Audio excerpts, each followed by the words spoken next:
Greetings, beautiful viewers. This is Smitten, and welcome to another episode of Bronze League Bravehearts. Today we are spectating David Odocola. I don't know how to pronounce his name, but it's David Odocola. So it's just very sing-songy, and I had to. He is Bronze 4, and he's going to be Jungle Mid or ADC, so we will see what role that he actually ends up playing. Episode 7, we're still formulating this series, trying to get everything conceptualized and kind of like hammered in and kind of figure out what I want to do from here. I've been watching the episodes and trying to tweak things here and there, so please, if you guys would do me a huge favor, leave me some feedback in the comments. Let me know what you need to see in this series. Like, what do you think would, I guess, enhance your viewing pleasure? Whatever. Like music or something like that? I don't know. Whatever. We'll figure it out as we go. For right now, we just want to focus on the commentary, the gameplay, and the advice that I have for you. If this is your first time watching Bronze League Bravehearts, this is a series that I'm dedicating to, this is where I'm going to teach you how to think more critically about this game, because you have made a very grown-up choice going from casual scum, and you're going to, you know, you've made that commitment and wanting to know more about the game, and you typically do that mechanically, as well as cognitively, through ranked. Because for some reason, whenever you, like, add, you know, a system of competition and you're like, hey, there's points, like, you gain or lose points, like, people go batty over it. And that's why you see so much toxicity in the game, is because it's a highly competitive environment, and people are pretty wound up pretty tight, because they're just like, I gotta get a win, I gotta get a win. You know what I mean? So just, for me, I go into it, I'm like, alright, everybody's kind of freaking out. Probably had bad games, had a lot of DCs like I had today. Sometimes you just gotta let it go and watch other people play ranked games, and then, you know, make fun of other people's builds and be like, I'm so glad I'm not in that game. That's the other half of this series. It's not just, you know, all super serious meta. No. It's also making fun of other people, and glad that we aren't in the game that we're watching. Alright, so far, looking at blue team, because that's where David is. We got a Loki, Kronos, Neath, so I guess Loki jungle? Kronos solo, Neath ADC. Over here on red team, Bastet, Apollo, Geb, Janice. Ugh. Oh, that team looks like that's gonna hurt a lot, man. David locks in his Thor. So we may see a jungle, unless he's picking it for somebody else. Thor Sylvanas, I love that. The other team is a lot tankier, though, not gonna lie, with Geb. God, I hate Geb. Geb is probably one of the more, I would much rather go up against an Athena, I think, than a Geb. Because Geb's shield drives me insane. I'm trying to deal damage. I've got, you know, I'm over here in dual lane as an ADC, and I'm just like, I am wrecking him, man. I'm like landing all my autos on him. I've pinned him up against the wall if I'm playing on her. Like, I'm just like wrecking this ADC. And like, he has, you know, just a tiny bit of health, and I'm like, alright, I'm about to go in, I'm about to Desert Fury on this bitch. And then fucking Geb just comes out of nowhere, rolls in, boop, shield, absorbs all of the damage, and then the other ADC gets away for free. That is frustrating. That is insanely frustrating. And plus the knockup. Ugh. Shockwave, man. It's stupid.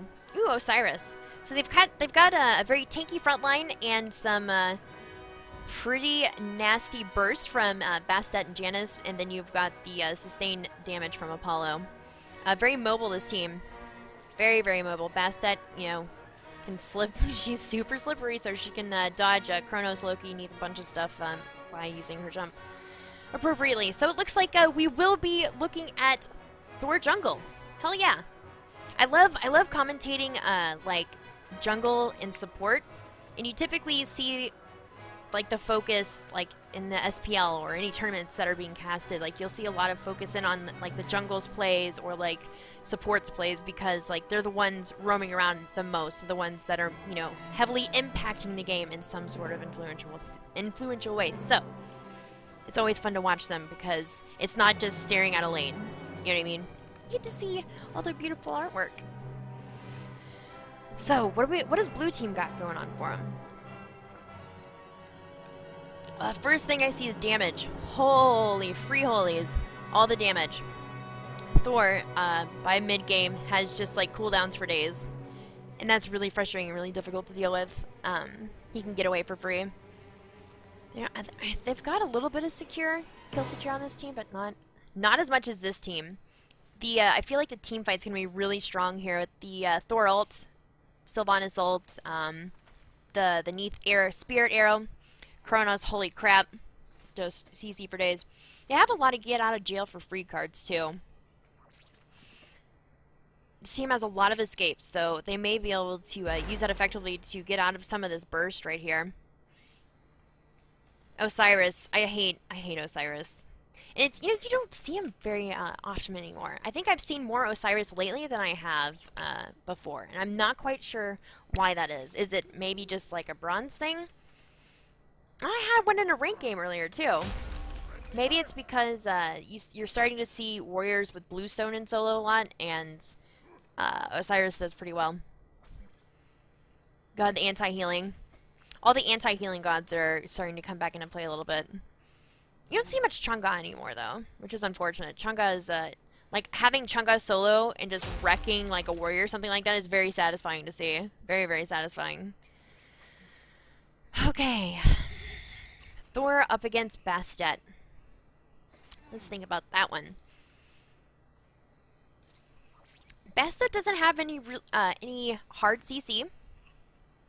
That's why you sometimes, like, on rare occasions, see Bastet's building Fist of the Gods in order to have some sort of stun or hard CC in order to, like apply more damage. But, she's just got a bunch of slows. There's a bunch of slows on the other team. Holy crap. Hold on. I gotta pause it before it decides to freak out. There was actually supposed to be another episode. This is the attempt number 2 at a Bronze League Bravehearts for episode 7 because my camera bugged out really bad. The spectator client can be pretty buggy. Alright, so now I have it where I need it to be. Nice. Starting on the order side. You know, I want to go in game at some point and calculate the amount of time that it takes for jungler to clear solo blue and then get to mids on both sides, because I'm very interested, since I know that there's a difference in timing when, as far as getting to lane. I know there's a difference for mid. Chaos side, I talk about this a lot. There's a shorter route getting to your lane whenever you're on the Chaos side versus over here because of the obstacles in the way. And I'm wondering, like, that can't be like the only difference. So I want to go in at some point. I want to do these calculations, do a little bit of research, so that way whenever, like, I'll do like an actual video of that because I'm very interested in some of the different routes and their timing. Very interesting. Red pot start. Oh my god. He knows we're following him. These games are done live on stream. So I guess he's showing off for us. Look at that skin. Ooh, baby. Thor is, whenever you see any, like, advertisements for Smite or any of the machinimas that are done for it, like, Thor's always in it. Thor is, like, the icon of Smite. For good reason, too. He'll always be relevant. Hey, why'd you do that? Camera, go back over here. Alright, so he backed, used his red pot, bought his mana. I was kind of, like, wondering what he was doing. I was just like, man, he hasn't used his red pot, he doesn't have mana pots. Like, Thor's he's pretty thirsty for the first couple of levels. Like, his mana to kit ratio is pretty high. Really nice timing, though, with the back. I feel like this is a role he plays often.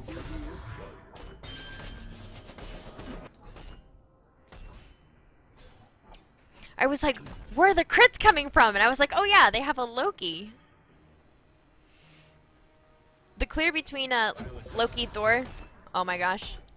Ah, that sucks so bad, man. The Loki These are ranged. Okay, let's pause this for a second, and this is something we haven't encountered before. So let me explain why that was an adorable little error right there. So Loki is making a mistake. He placed his decoy way too far up. These are ranged minions. These are ranged. It's a ranged buff camp. So that's why whenever you see blue being leashed, the solo leader will typically come in, hit one of the minions to aggro them, and then he'll swoop out around here and wait right here, because then that forces these ranged minions to come all the way around and makes it a little bit easier to clear. Oh, that was adorable. So if you're playing Loki solo, whenever you're going for your blue buff, make sure you put your decoy right in here, so that way you can actually do damage to it. Oh, that was cute.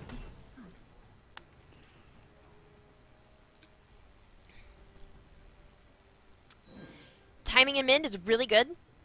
Bested Osiris kind of have issues clearing, it looks like. So you guys have, oh my god, it's Chronos mid. Very nice.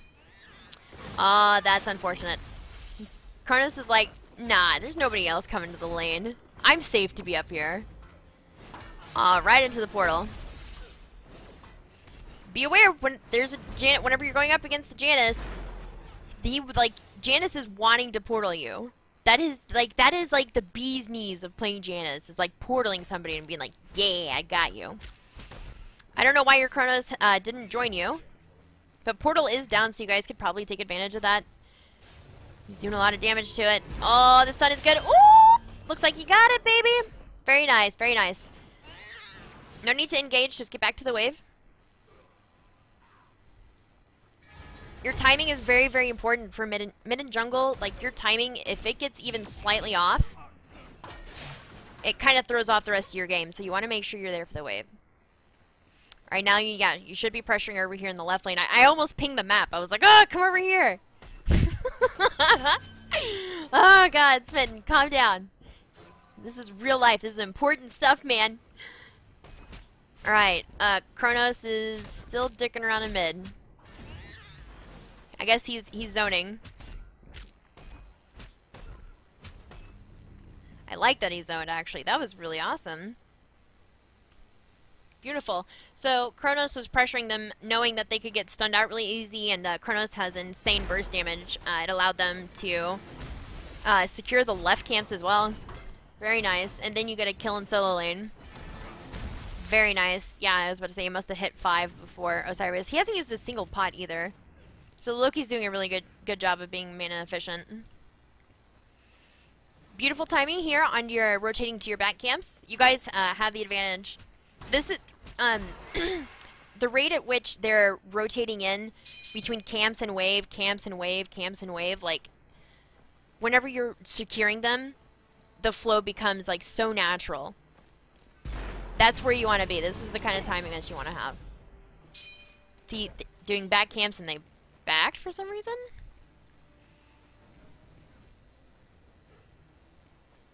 Very nice. Whenever they're back here doing the camps, their wave is only just now getting up there. See, they're already done. The wave hasn't met with the other wave yet. So that gives you plenty of time to come in. Not a single creep lost. And then, yep, there is one, but I believe Chronos got it. That's why he's level 6 and Thor's level 5. Didn't take too much poke there from Janus. Januses are really easy. Ooh, I like this. I was gonna say Janus is really easy to put on tilt. If he starts missing stuff, they'll get frustrated. Ooh, the gank on left lane, level 5. I love it, baby. Where you going? Oh, right in on the purple. Oh, now what are you gonna do? All right, you're gonna stun everything and hammer out. Very nice. Unfortunate that your duo lane didn't rotate in. Oh, the knockup. Oh, by both. Bastet's cats are dead. You guys could go in on this. You have cooldowns. Careful. Oh, hammer, berserkers, barrage, and it's not quite there. Oh, your team. Where's your team at? So that must have been a little bit of a miscommunication from your team, because instead of helping you secure a kill, that Geb was free. That Geb was absolutely free. They decided to go for fucking purple buff instead. Oh my goodness. Like, the decisions that you see in bronze are just like, oh god, I remember being there. I remember making those exact same mistakes, and still, like, you'll see people make those mistakes to this day, no matter what rank you are. I'm in Plat 1, and sometimes I see these decisions made. Granted, they happen less often, and that's why you're in Plat, not in Bronze, but they still fucking happen. It's just, I've done that exact same thing, man. Alright, how much money you got? You rezzed? You have enough for boots? Yeah, nice power spike for about 5 minutes. Perfect. Don't have any money for pots or anything like that, but that's alright. One death on Thor isn't a big deal, especially this early on. Thor is one of those gods that really doesn't start to fall off until really, really far out. Oh, your mid camps are up. Mid camps, mid camps. Red's always gonna be there. They just worry. Get those mid camps. They're both up. They're both up. Okay. So, I don't agree with this decision. I understand that you guys did these back harpies, but your red is always going to be there. And you guys have been pretty much bullying the Bastet and the Janus. So the probability of any of them coming in to steal red is very, very low. So instead, be a presence at these right here because they're expecting you to be there. Be a presence at the mids always. If you see mids up, you should go look for them. Absolutely, especially if you've got the pressure, and you absolutely do. But because you did these two camps back here, you lost half a wave. Another wave's coming. The right camps are still up. Janus is getting the lefts, so you miss out on half a wave and contesting these.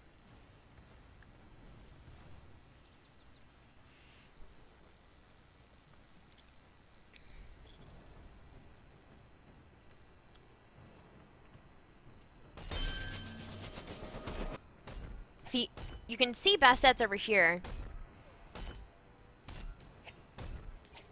Fucking on your Loki. Go help your Loki! Do you have your ult? Your ult is available. Neither, Oh, wow. Oh my god. That is an insane power spike. 'Cause we watched you use Berserker's Barrage but 2 minutes ago.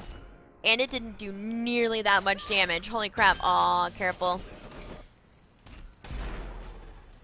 Don't. Oh, careful. Minions. There you go. Very nice. Just back on out. Take it as a draw. So I'm assuming, we have no idea who got mids either. Granted, you got a kill over here.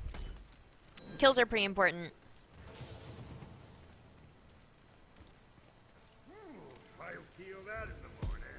Yeah, took a lot of heat for that. How much gold do you have in your pocket right now? 1,000? Should be enough to start, Jotuns. I'd like to see some beads or something coming out on you. Oh my god, he bought beads! Oh my god, I'm so proud of you! David Otacola, you're my hero! Dude, he bought beads at 6.5 minutes. And only opted out for the tier 1 of his Jotuns. Oh my god. You are the real MVP. Did you know that?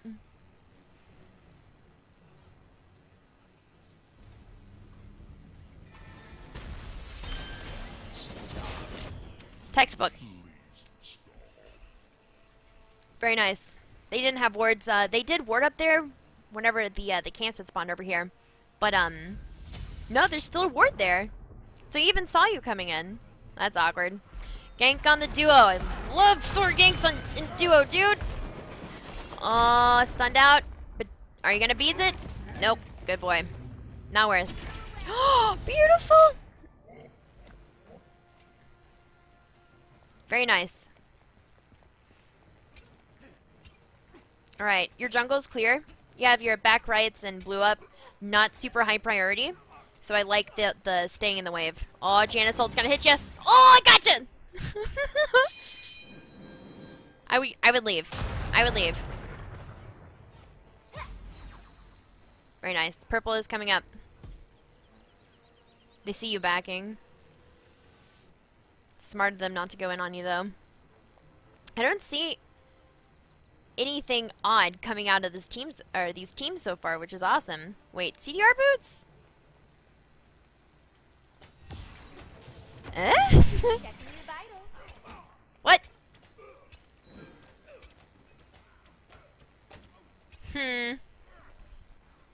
We'll talk about that one here in a little bit. I want to see how effective it is first before I start BMing it. Left camps are up. Loki's getting punished. Crybaby's... Is he gonna die? Is he gonna die? He's gonna live. Holy crap. The fact that he's level 11 and Bastet is only level 8, which means she doesn't have full points spent into her Razor Lash. Whatever it is.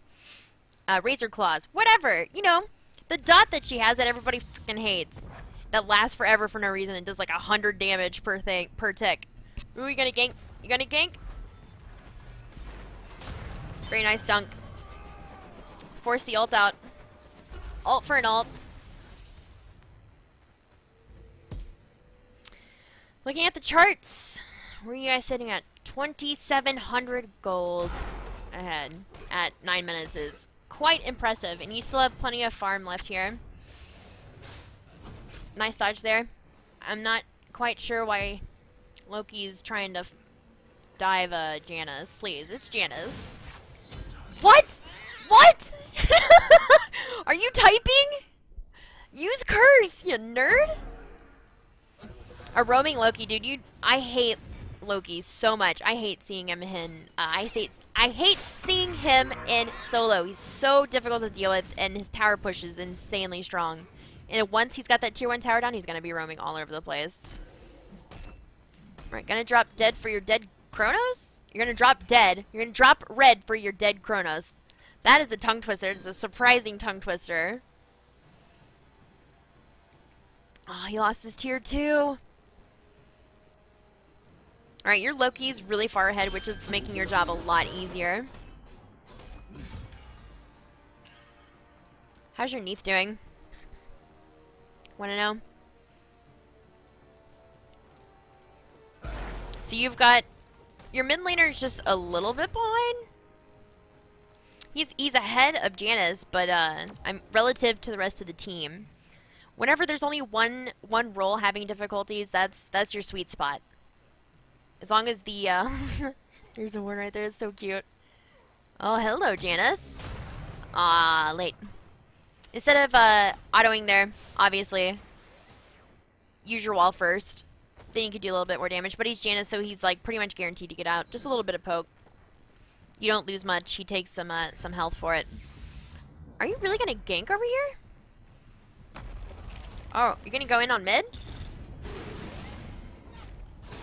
Oh, come on. Where are you at? A little late to the party. Hey, hey, this way, Cameron. Smart positioning. He's kind of standing in the back line, trying to wait for his your abilities to come up. Very nice. Holy crap. And Loki gets out for free again. Dude, I need to start playing Loki. Apparently Loki's freelo.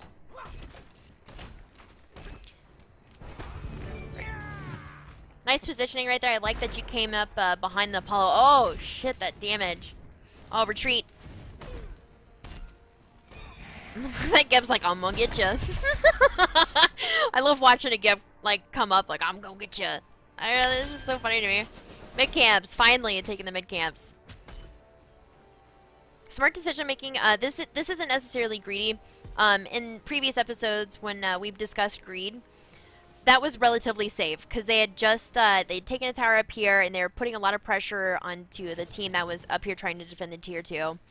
Cleared the wave and then knew that the enemy team wasn't around, so he safely took those mids. Very smart.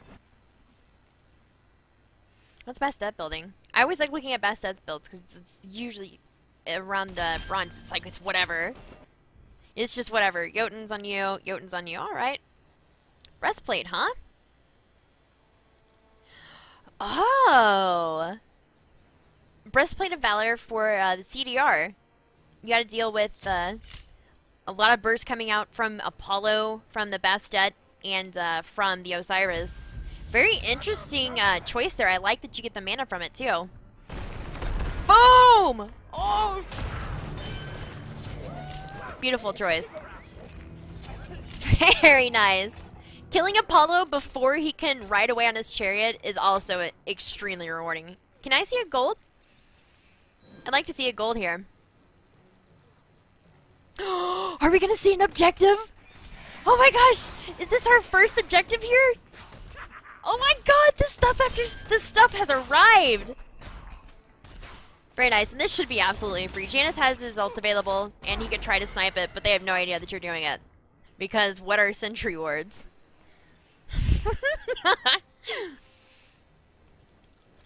Back left's coming up. Very nice, very nice. How much gold do you have in pocket? 945.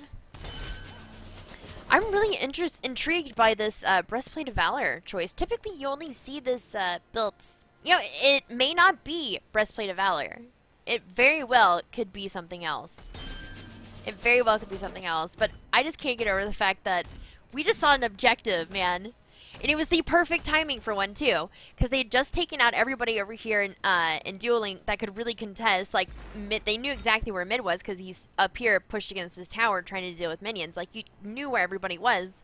And they knew that between the three of them, they had the ability to just take it by themselves. Nice and easy. Very nice. That only just solidifies your lead. I mean, it is 8K. Holy crap.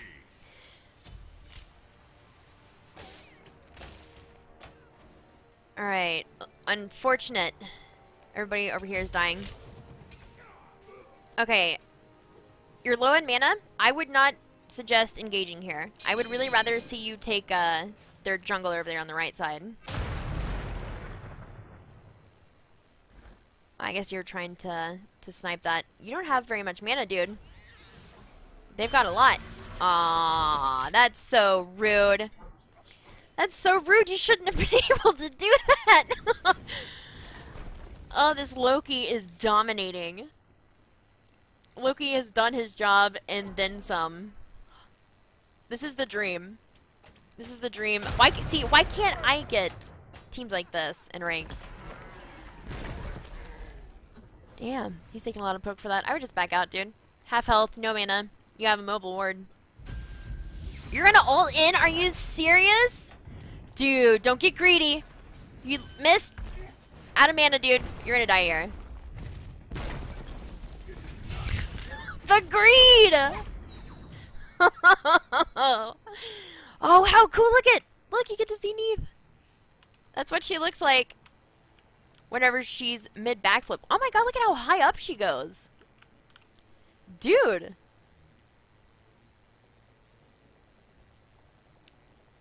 That's like, she's like higher than the tower.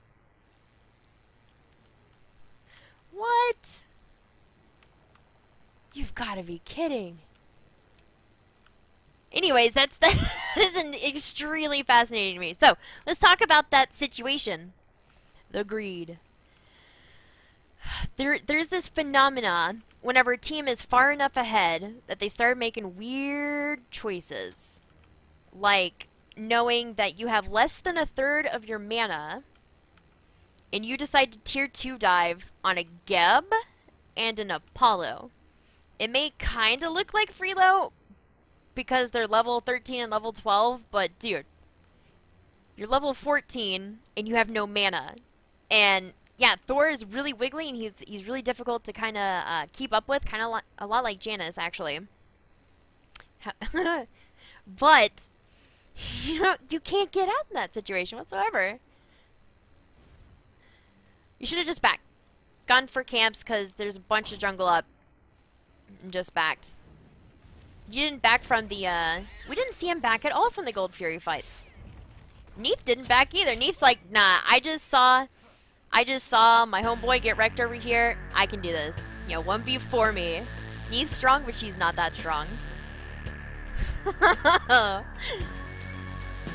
There's this weird phenomena, though. It's like you get lazy. Once you get far enough ahead, you get lazy. And that's something, whenever you're... Okay, yeah, that's where I was going with that. That's something that you can keep in mind if you're on the losing team, and it's something that you could even use against them. Because they've gotten comfortable in their lead, they're going to start slipping up, and you can really capitalize on that. So in this situation, gold is unfortunately down, but you do see that there's a lot of camps up, and you could be like pushing towers or something like that, but that's crazy.